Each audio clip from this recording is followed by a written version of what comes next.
to the republic for which it stands, one nation, under God, indivisible, with liberty and justice for all.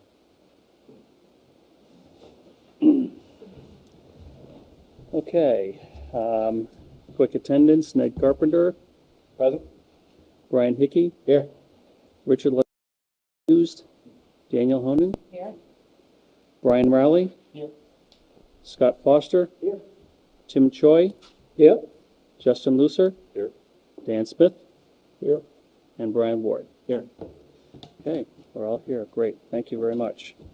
We'll open the public forum at 6:31. We have no one from the public here, so we'll close the public forum. And we have a number of things to go through tonight, so let's get started. Get right to it. So Bill is going to present regarding the year-end 2023 finance report. Okay. I will speak up to the best of my ability. I'm having some kind of a allergy thing, so I have to keep clearing my throat, so I apologize in advance for that. Thank you. So I'm hoping that you got this in advance so that you could review it, and I'll just be giving you the highlights basically. At the end of June, which is the max spend should usually be somewhere around 100%, hopefully less.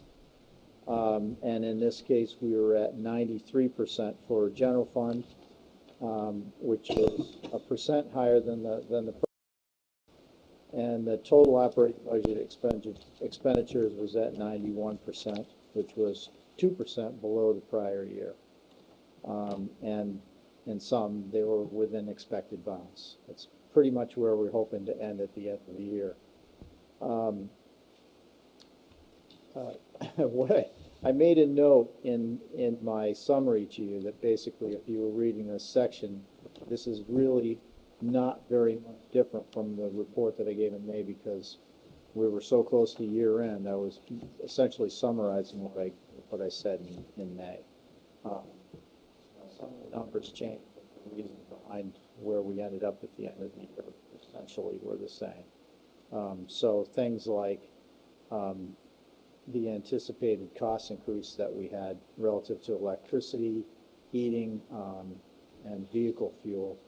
And then we had some other unanticipated, which I had mentioned prior, and that was related to our copper lines, which we since changed the contract and vendor. I'm hoping we're not getting too much of that ambient noise that you were requesting.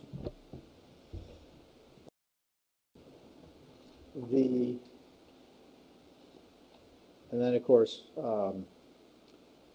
in terms of energy commodities, while challenging to predict, it was evident that because of the war and also COVID restrictions globally, and then OPEC plus production cuts, that increased our energy costs as well. Let's see.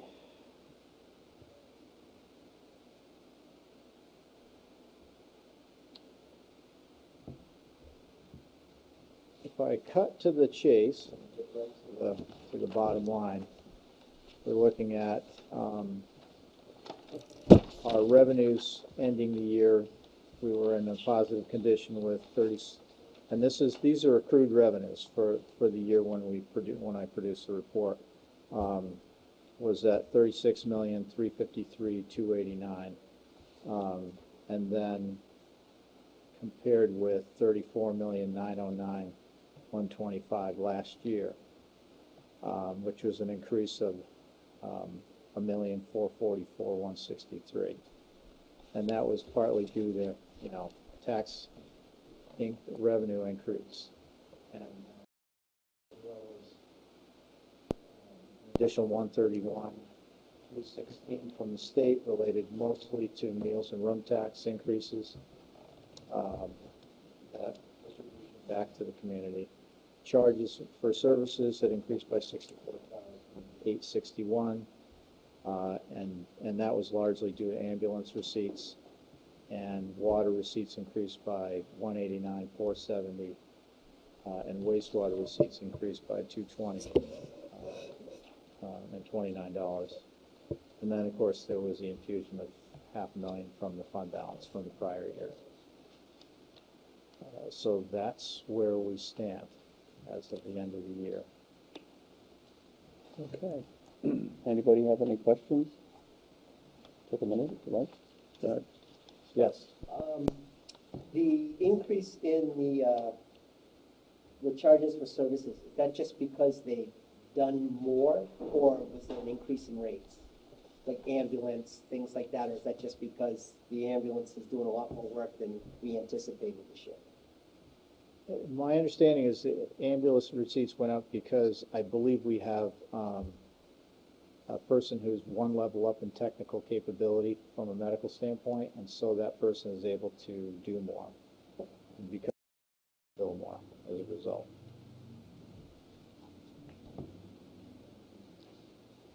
Dan?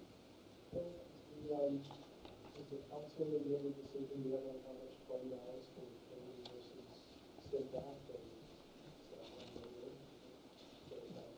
They have not made that decision, to my knowledge, so I can't answer that at this point. Well, So we'll see that soon enough. We'll see that soon enough. I remember back in the day, is there, like, how much expenditure basically equals $1 on the tax rate? I remember that was the number that 20 years ago or something, everyone would say, oh, it's X amount of money. But is there kind of like a number that you can, a round number? As far as, so how much, if you're figuring the tax rate, yeah. what is, basically how much money equals $1 increase or decrease on the tax rate as far as expenditures? Or So you're usually doing this by, you're dividing that by the total value of the community into whatever it is that you are. right, so last budget is. year, what equaled, what was the roundabout number for that, you know? We were, our tax rate was, I want to say it was $26 or something, but now I just was trying to figure out what our estimate, what our tax rate was going to be based on the budgets we were putting together. And so I may be confusing a couple of numbers, but we were around $26 per thousand. Per thousand, right? And that's everything. That's not town, that's everything altogether. Right. So the towns is usually a fraction or a part of that. And so we're usually, what, 6 something? I'm trying to remember what ours was this last year.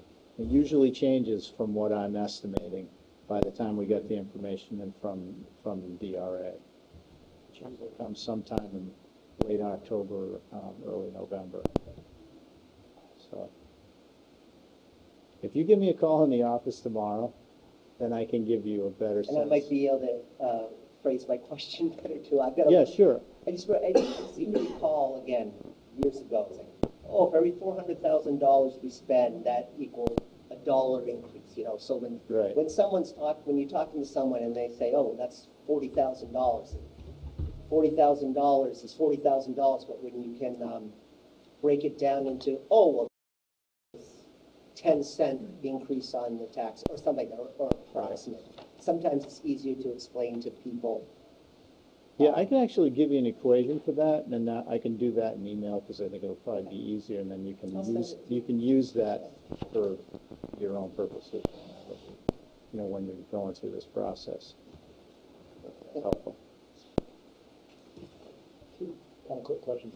Sorry to be asking if you're allergy related. Oh, no, go right ahead. But one is just to, you know, educate myself here. So, you know, for the, you know, parts of the budget that are kind of, and I forget the exact term, I apologize, but like wastewater treatment, solid waste and stuff like that. What happens with that money that's kind of over, like if they get more revenue and expenses don't keep up, where does essentially it go out? that term that I know, like the profit, where does that? That's a good question. So those enterprise funds, that goes to fund balance. And at the end of the year, based on where we stand in terms of expenditures, you end up with, well, there's two parts to fund balance, really. There can be more, but basically it comes down to reserved and unreserved fund balance. So if you have something like encumbrances that are still hanging out there from the prior year that have yet to be paid, then that would be restricted or reserved fund balance. And then other than that, and it could be that you have something that says you have to set aside a certain part of that money to use for specific purposes every year, and that would also be a restricted fund balance. But then after that is your unrestricted or unreserved fund balance, and you can use that. However, that has to be used when you're talking about those enterprise funds. Those have to be used for those enterprises. So if it's water, it has to be used for water purposes. If it's sewer, so on. So and usually he's when I say he, I mean Sean Gregg, because he's the person in charge of that area, is monitoring that for the purposes of, looking at, gee, how am I going to fix this new water main or whatever? Because it's not entirely done through bonding, right? You know what I mean? Yep. And I'm just sorry, now it's kind of another quick question. Are they able to roll that in like year over year to like do like a big capital project, or is that too? I'm not sure if I understand the question, but you are able to, I mean, you do have, it really is tied to what your expenditures versus your revenue. It's kind of, yes, you will have some money potentially that you are moving forward. Okay. And you are carrying forward a fund balance. But if you had a really rough year in terms of expenditures over revenue, then you may be eating into your fund balance, or you could be eating into the fund balance because of a decision that was made by in this case, it would be the town council saying, yes, we want to use some of that fund balance to do X, whatever that X is. So, and that could leave you with less of a fund balance.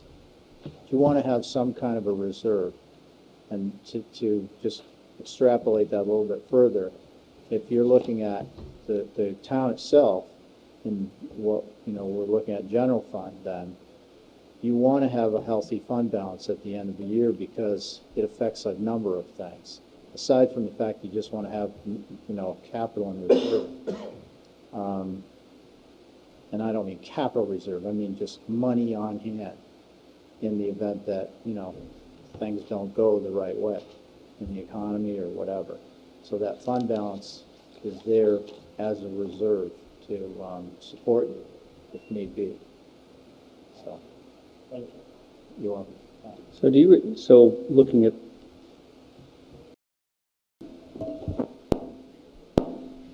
the you have about just under 700,000 in general fund balance, and then you have another 700,000, just over 700,000 in fund balance for the wastewater and sewer and rec fund and so forth. So the if I remember correctly, and 500,000 of that goes for water treatment fund. We have outstanding bonding and so forth at the water treatment. Does that fund eventually be used to settle some of that? That's what the fund is on. Settle up any outstanding bonds? So the numbers that you just quoted, you're pulling that from us looking at expenditures versus revenue, is that right? Yeah. Okay, so there's other money that goes in there, and I apologize. I wasn't necessarily thinking we were going to be talking about fund balance today. Or otherwise I would have brought balance sheets for the funds. But the answer to your question is, it depends. Sorry, it's the truth, though. Yeah. It depends on, so every year, we're looking at the enterprise we're talking about and deciding, okay, so here's what we have to set aside for, to settle debt for that future year. Usually you're not using fund balance for that purpose. It's not, you're using your revenues to cover that. And that's, and it's not, it's not like general fund because it's covered by the, the rates and the ratepayers. So, but he can use, with council approval, he could use some of that in order to knock the debt down. The thing is, in this case, and you are aware of this, just because you make a more of a payment, it doesn't solve your problem in the annual costs that you're going to incur. I mean, naturally, you're talking about principal going up and interest going down unless you have a, well, that's how it works, essentially. But what it would do is just shorten the time frame within, within what you have to pay. Right, and exactly. Actually, so since you brought that up, we have a very strong balance sheet in our enterprise funds. So we're, and in general, I would say, for a small community, relatively, we're, you have low debt.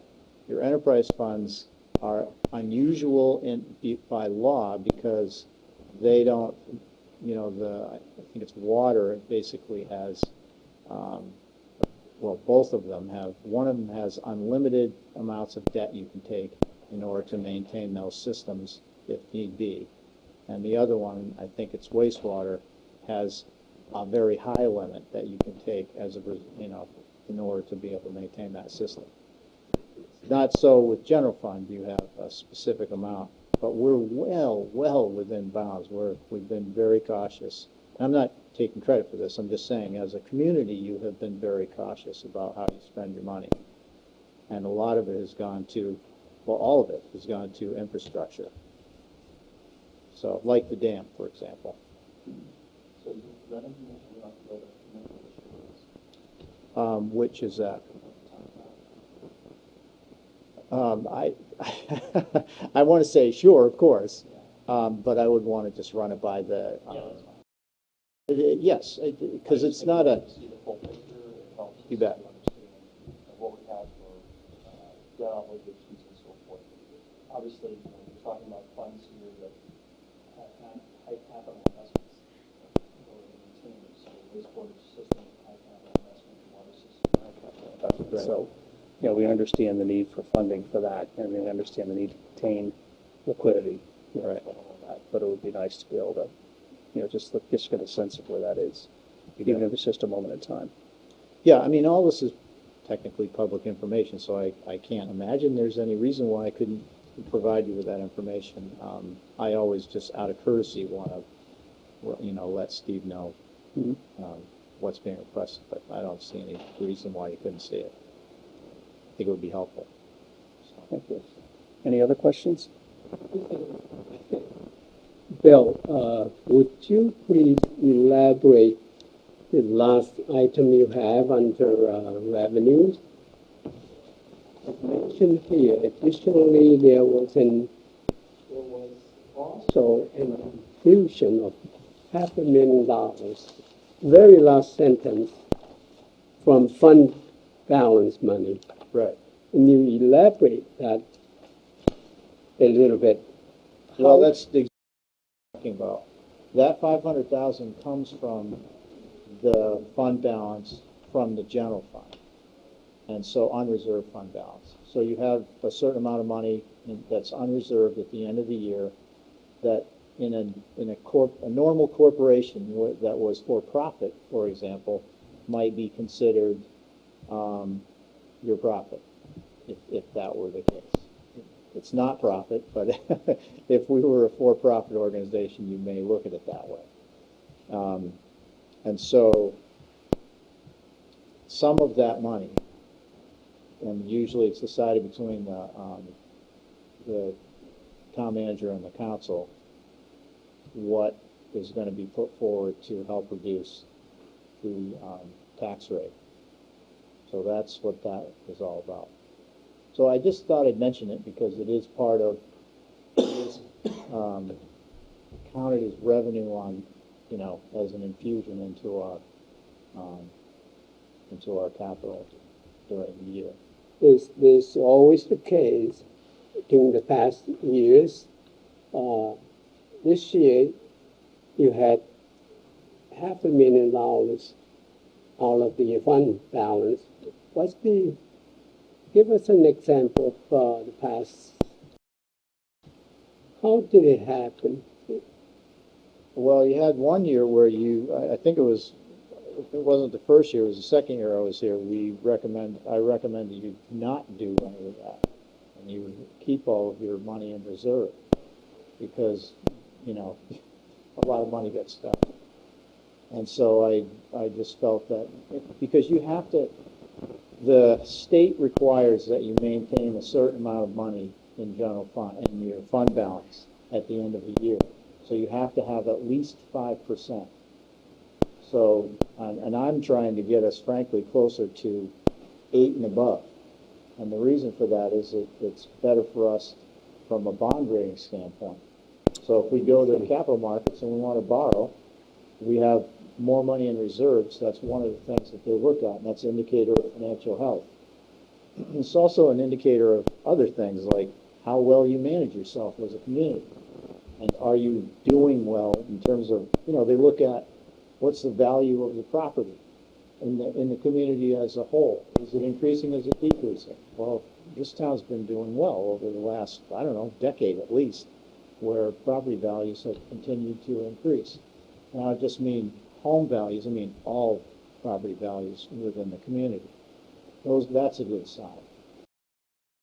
Are you doing a good job of collecting taxes? Is there a high percentage that you collect, and very little that you have to lien, for example, and you know, things like that. And so, and then at the end of the day, are your revenues exceeding your expenditures appropriated? And there may be times when there's a difference there because you're spending some of your capital reserves money that's set aside in order to do projects. So, but that's part of the thing you always do as a community. If you were a company, you do the same thing. You have reserves set aside for specific purposes like capital projects. Anyway, so those are all different factors that go into this, and one of those factors is fund balance. So that would affect the tax rate in a way. It does a little bit, yes. Yeah. So who decides the $500,000, let's say, instead of $1 million or instead of 200,000? It was town manager took it to the council, and the council approved. And then it comes to this body, and you approve. So ultimately, I mean, you're approving the bottom line budget. We're going to talk about it in a few minutes, but that's all this is all wrapped up into that. So those are all components. Does that make sense? Thank you, Bill. You're welcome. Thanks. Sure. Any other questions? All right. So thank you very much for that summary. You're welcome. We have 4 members who joined us in the last 2 meetings. So one of the things that we thought would be good to go through again for their benefit, and as a little refresher for ourselves, is Bill's going to, last year Steve made a presentation, this year Bill's going to make a presentation on the budget committee and what it's there for and what our job is. And so this is to help all of us, the new ones. Okay, and I'll start with an apology. I was trying to connect it to the projection board up ahead, and it didn't work out. So there's a little piece of technology missing. So if you can just turn to what you have before you, and we'll just do it that way. Okay. So there are four basic types of local government. Strong mayor and board of aldermen. And this is where people elect us. I always laugh when I see this, sorry. A CEO to run the city, which is the mayor. People elect a representative body to set policy for the city with the board of aldermen. And two cities with this form in New Hampshire would be Manchester and Nashville. Just to help everybody, if you flip,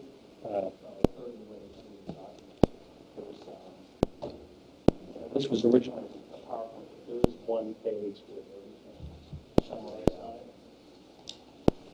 So we just read that much, right? So then the next is a council manager form of government, and this is where voters elect a legislative body for that city or town, and which is the council. And the head of the council serves as a figurehead for the community, the mayor / council chair.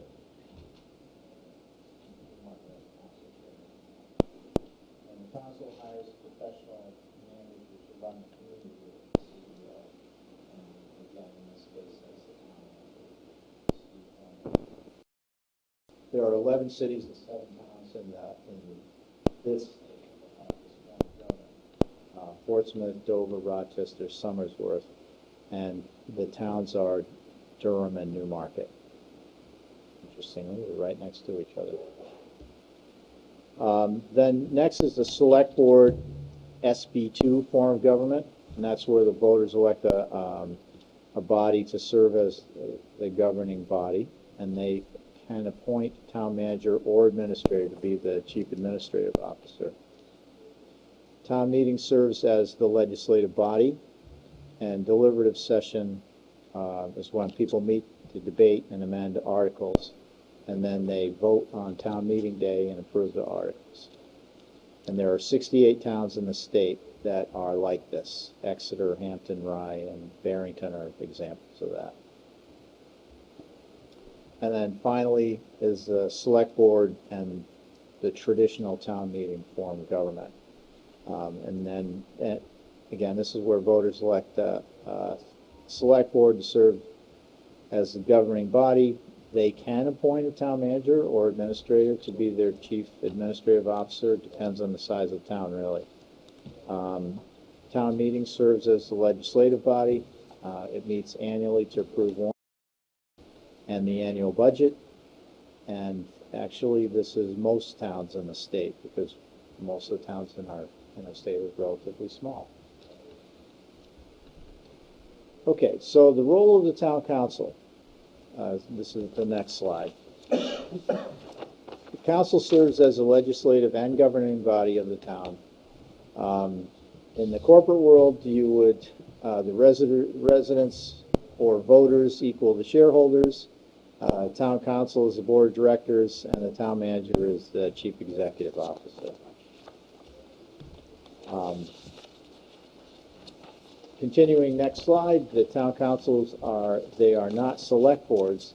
They have some authority of the select boards, but the town manager has some of that authority as well. So they share that responsibility. In our case, the town charter says that the council has all power of city councils except to adopt the budget. State law says that the council has all powers of selectmen, city council, and aldermen, and all actions of a city apply to the town. Newmarket is closer in government to Dover and Portsmouth than Exeter and Hampton, as we discussed earlier. So the role of the town council with the town manager is that the town council cannot get involved in the day-to-day operations. It appoints the chief executive officer according to RSA 49-2:D:2. The town manager has all authority of a city manager according to the charter and state law, including appoints with council approval all the department heads, for example. disciplines employees, including termination, proposes a budget and the CIP to the town council, and there's a full list of other things in the charter if you want to see that. You're welcome to get access to that anytime. And the town council makes policy, and then that policy is carried out by the town manager and the staff. Next slide. Continuing the role of the town council, the council must adopt all the laws of the town, ordinances and resolutions. The council has budgetary control. The municipal budget committee, you, and town meeting only approve bottom line budget. That's your guys' job. The town manager has financial responsibility and must approve any manifests for payments, set pay for employees, establishes purchasing code, appoints a town treasurer. Those are some of the functions that the town manager and council have together, or respectively. Next slide is the role of the municipal budget committee. All of you. So with regards to the town, budget committee's authority is set out by charter, not just state law.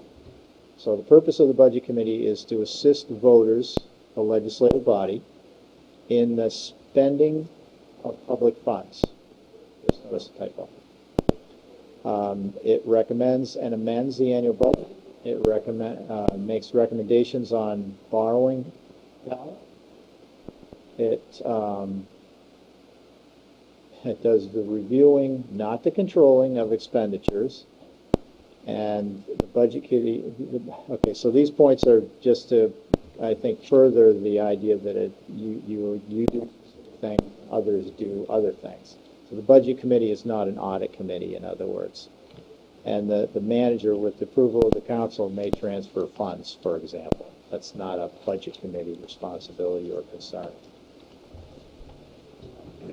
So with regards to the town, the budget committee's authority is set out by charter. And why are you saying that? Excuse me. Budget committee relationship with staff.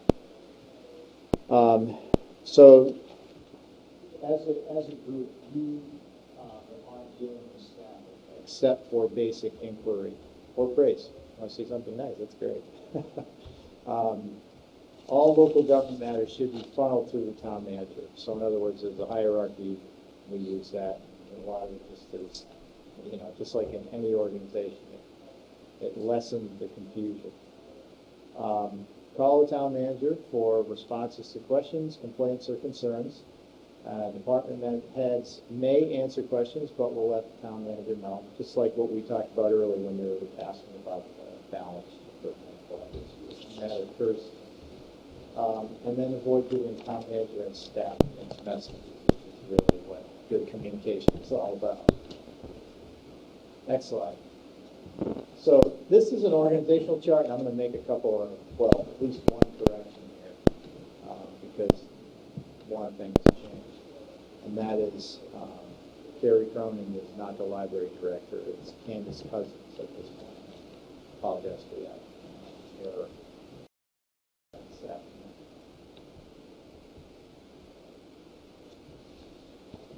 So anyway, you can see here how what the structure looks like in terms of the council. The town manager reports to the council. All of us as department heads report to the town manager. Then sitting off to the side in different, not inside that hierarchy, is the town clerk tax collector, and then the library board of trustees actually oversees the library director and their activities. And then the last slide, this is for your own edification, just to help you about what's okay to do relative to having meetings.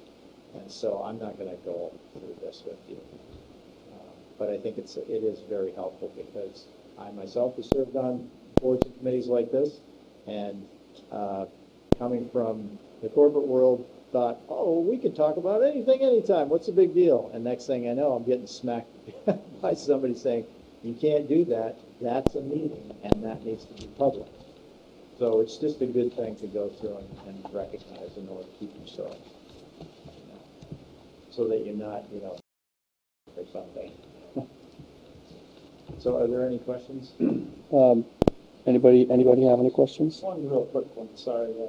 I'm going to exercise first part of my responsibility to give Craig the thanks. Very informative, as always. And you use the acronym CIP for the town manager, I believe, proposed budget and CIP. What is that? Oh, it's capital improvement Oh. plan. Yeah. So, and there's a committee actually established to do just that. And there are So some Rich- people on this committee. Rich right? Lesavoy is our representative from the Right. Budget Committee to the CIP. And if he was here tonight, we'd probably have him talk about it, because I believe the CIP's completed their work and they've submitted their report to the council. They did. That's correct, isn't it? That's good. And that's all about capital spending. So at a certain threshold, that's where they're concerned. So earlier last week, we had Steve had a chairs meeting, so myself and other people in similar roles all met to talk about it. This is one area that we spent a fair amount of time talking about, because some of the other committees, people talk a lot more frequently. Where this committee is a bit more structured, and we communicate by funneling information to everybody, so you have a chance to review it and prepare for the meetings. But we don't meet as a group outside of here, and talk about what we're talking about here. So this committee is well disciplined, and Steve was expressed his appreciation for this committee and how this committee is always run, in terms of being focused on our job, but not in between meetings, in terms of not with each other in between meetings. So he was appreciative of that, but it does bring up the subject of how many people can meet, and if you have too many people from the committee, you actually represent a quorum, even though you're not trying to do something. So you just have to keep mindful of that. But it's a good tool. Thank you. Thank you for sharing. Well,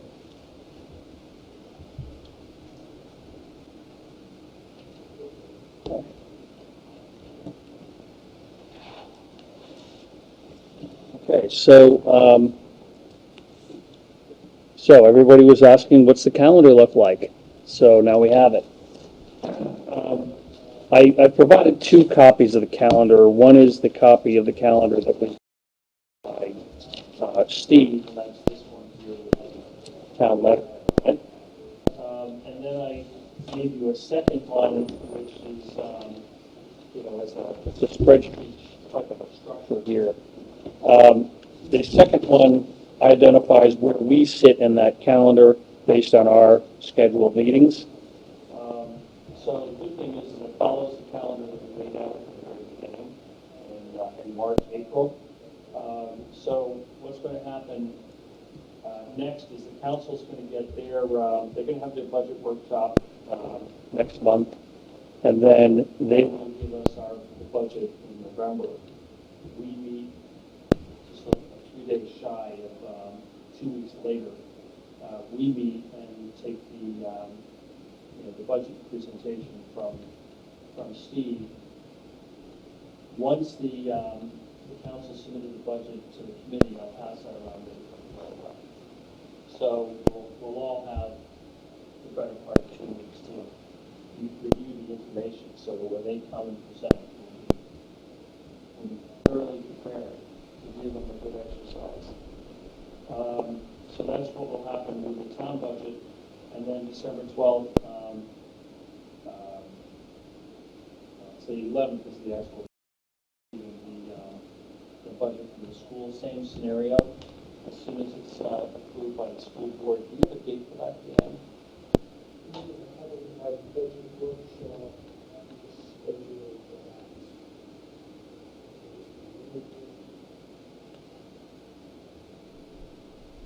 scheduled our budget workshop for the 17th. Then we'll have a meeting on the 19th. Of November? Yeah, my guess would be we are going to be voting while adopting the budget. It's either going to be November 2nd or the 16th, one or the other, because after the workshop, we'll, possibly need some time to go back and absorb what they heard and actually put the budget together. But all the department heads will be doing their presentations, so we'll give them Okay. feedback to work with. So my apologies, my hearing aid zoned out there for a second. Which date and month are you planning on having that vote? I'm not really sure, whether it be November 2nd or November the 16th. Okay, November the 16th? Okay. So why don't I'll just take a note here, 11/16 is when we'll get the school budget. So that'll give, not quite a month for that one, to give that a review. And considering the amount of the total spending in town, it's worth having. We have, just as last year, we had a second day in the schedule, December 18th, to meet with the town and school again, if necessary, after our two meetings, after our first meeting. And then we have a public hearing. And that's on the 8th, and then we have to approve by the 22nd. But I'm hoping that we can probably approve ours after our public hearing on January 8th. So that's what we're looking at. Block that time on your schedule and make sure you're available so we can get the heavy lifting done. Okay? Any questions on that?